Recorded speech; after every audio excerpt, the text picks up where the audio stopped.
అరే బట్టు, చెప్పరా గజాల. మచ్చ వెయిటెడ్ మూవీ కల్కి సినిమా రిలీజ్ దగ్గరికి వచ్చేసరికి ఎంతూజియాజం బాగా పెరిగిపోతుందిరా.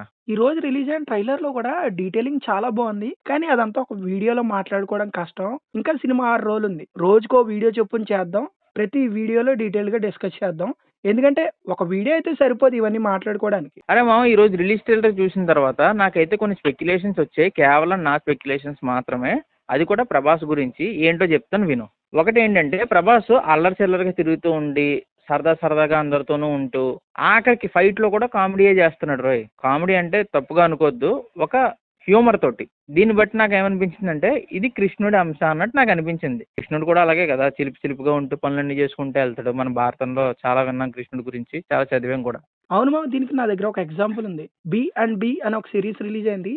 ఓవరాల్ ఆ సిరీస్ లో చూసుకుంటే ప్రభాస్ క్యారెక్టర్ మొత్తం అల్లరిగా సరదాగా ఉంటది. నువ్వు చెప్పిన పాయింట్స్ కి అది చాలా సింక్ అవుతుంది. ఇది ఒకటే అయిపోలేదు రోయ్, ఇంకోటి కూడా నాకు అనిపించింది.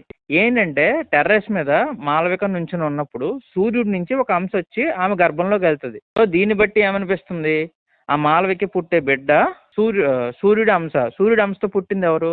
కర్ణుడు.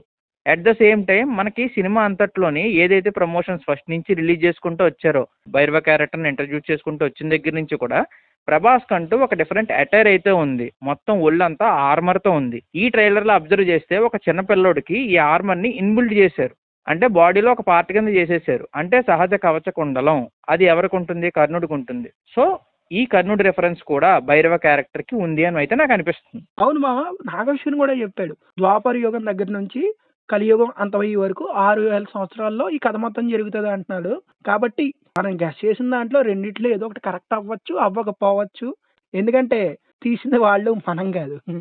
అది కదా చెప్పాను, ఇవి జస్ట్ నా స్పెక్యులేషన్స్ మాత్రమే. ఇవి ట్రైలర్లో చూశాక ప్రభాస్ క్యారెక్టరైజేషన్ మీద నాకు అనిపించింది. మీకేమనిపించింది కూడా కింద కామెంట్ చేసి చెప్పండి. నెక్స్ట్ వీడియోలో మళ్ళీ కలుద్దాం. ఇంకొన్ని ఇంట్రెస్టింగ్ డీటెయిలింగ్స్తో మీ ముందుకు వస్తాం.